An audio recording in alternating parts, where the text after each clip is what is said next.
Good morning dear students. MSc final chemistry के online classes में आपका स्वागत है। My self Mukesh Kumar Jahangir, assistant professor government college Khetri.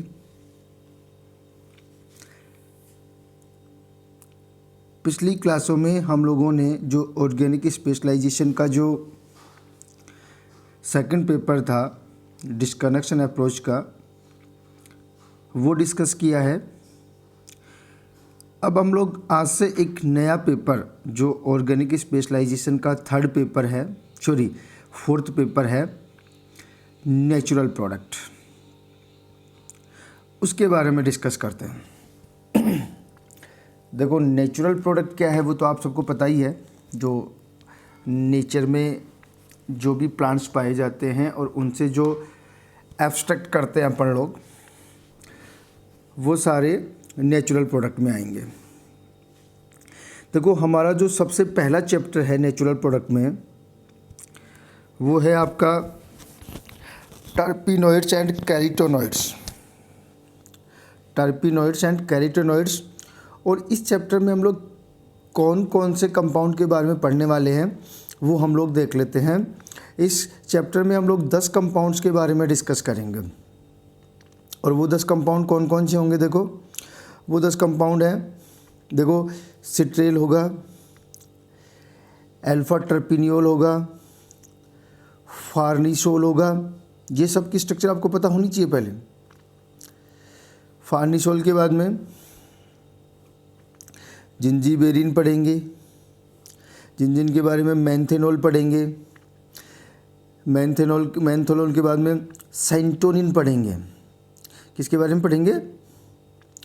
सेंटोनिन के बारे में पढ़ेंगे। और सेंटोनिन जो है वो हैप्पी हार्मोन के नाम से जाना जाता है। ये ध्यान रख लेना, बहुत चीज़ें इंपॉर्टेंट हैं। कौन से हार्मोन के नाम से जाना जाता है? हैप्पी हार्मोन के नाम से जाना जाता है। इसके अलावा जो हम लोग कंपाउंड पढ़ने वाले हैं वो हमारा एक फाइटोल है।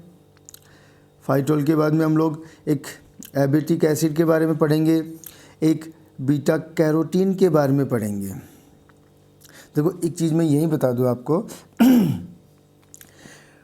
टर्पिनोइड्स और कैरोटीनॉइड्स सेम थिंग होती है। बस अगर नंबर ऑफ कार्बन एटम अगर 40 या फिर 40 से ज़्यादा हो जाते हैं तो हम लोग उसको कैरोटीनॉइड बोलते हैं। और नंबर ऑफ कार्बन एटम्स अगर 40 से कम है तो हम लोग इसे टर्पिनोइड्स बोलते हैं। और एक जो हम लोग डिस्कस करेंगे वो आपका होगा जेरेनियोल। तो ये 10 कंपाउंड हम लोग इस चैप्टर में डिस्कस करने वाले हैं, जिनकी स्ट्रक्चर मैंने आपको दे दी। देखो, सबसे पहली चीज़ जो है हमें ध्यान में रखनी है कि टर्पिनोइड्स होते क्या हैं। जो टर्पिनोइड्स हैं वो होते क्या हैं? देखो, टर्पिनोइड्स की कहानी ये है कि जो टर्पिनोइड्स हैं वो सारे के सारे आइसोप्रीन से मिलकर के बने होते हैं। Means terpenoids are the polymer of isoprene. Polymer of isoprene. तो इसके लिए देखो, सबसे पहले हम लोग डिस्कस करते हैं आइसोप्रीन रूल। एक चीज़ बिल्कुल क्लियर हो गई है कि जो आपका टर्पिनोइड्स हैं वो आइसोप्रीन के बहुलक हैं। तो यहाँ पे सबसे पहले हम लोग डिस्कस कर रहे हैं अबाउट आइसोप्रीन रूल। देखो, आइसोप्रीन रूल क्या होता है वो देख लेते हैं। सबसे पहले तो देखो, हमें आइसोप्रीन का फॉर्मूला पता होना चाहिए। और आइसोप्रीन का जो फॉर्मूला होता है वो ये वाला होता है, 2-मिथाइल-1,3-ब्यूटाडाइइन। जो फॉर्मूला होगा वो कौन सा है? ये वाला फॉर्मूला है, ये वाला जिसे हमने लिखा है। आईपीसी नाम है इसका 2-मिथाइल-1,3-ब्यूटाडाइइन। ये ध्यान रख लेना। तो क्या है भाई आइसोप्रीन रूल, ये देख लेते हैं। This rule was given by Wallace. किसने दिया था ये नियम? कोई साइंटिस्ट था वालाच नाम का, उसने ये रूल दिया था in 1987। According to this rule the skeleton of structure of natural occurring terpenoids are isoprene units. वही बात है जो मैंने आपको बताई थी कि जितने भी आपके टर्पिनोइड्स हैं वो सारे किसके पॉलीमर हैं, आइसोप्रीन के पॉलीमर हैं। और आइसोप्रीन की स्ट्रक्चर मैंने आपको बता दी। These isoprene units of terpenoids are linked to each other in head to tail manner. ये एक अदर इम्पोर्टेंट थिंग है। देखो थोड़ा सा एक बार हम लोग नीचे चलते हैं, फिर वापस ही आएंगे हम लोग। एक रूल की बात करते हैं हम लोग। यहाँ पे एक नया रूल आएगा। नया रूल क्या, उसी का अपग्रेडेशन था, स्पेशल आइसोप्रीन रूल। कौन सा रूल है, स्पेशल आइसोप्रीन रूल। और ये जो रूल था गिवन बाय इंगोल्ड। किसने दिया था, इंगोल्ड ने दिया था। And this rule shows how two isoprene units are linked together in terpenoids. और ये जो स्पेशल आइसोप्रीन रूल है वो ये बताता है कि जो आइसोप्रीन यूनिट्स हैं वो टर्पिनोइड्स में कैसे जुड़ी हुई रहती हैं। According to special isoprene rule the isoprene units in terpenoids are linked head to tail manner. ये स्पेशल आइसोप्रीन रूल है जो ये बताता है कि जो आइसोप्रीन यूनिट हैं जो कि टर्पिनोइड्स की पॉलीमर हैं, जो टर्पिनोइड्स के मोनोमर हैं, वो आपस में हेड टू टेल मैनर में जुड़े रहते हैं। देखो अब कुछ चीज़ें समझना ज़रूरी है। पहले हम लोग ये देख लें कि हेड टू टेल का कंसेप्ट क्या है। हेड टू टेल का कंसेप्ट ये है, देखो ये आपके 4 कार्बन थे, तो ये जो 2 कार्बन है और जिन पे मिथाइल ग्रुप जुड़ा हुआ है वो हमेशा हेड वाला पार्ट कहलाता है, और जिस पे ये 2 कार्बन रह गए वो हमेशा टेल वाला पार्ट कहलाता है। मीन्स अगर हम लोग यहाँ पे देखें तो देखो ये 5 कार्बन है, तो ये 2 कार्बन वाला जो पार्ट था वो हेड है, ये टेल है। ये टेल इसके हेड से, इसका टेल इसके हेड से, इसका टेल इसके हेड से लिंक्ड है, ये ध्यान रख लेना। तो ये एच टी मैनर में आपस में जुड़े रहे हैं। मीन्स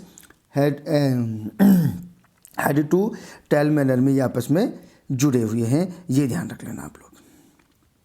अगर हम लोग यहाँ पे देखें बेसिकली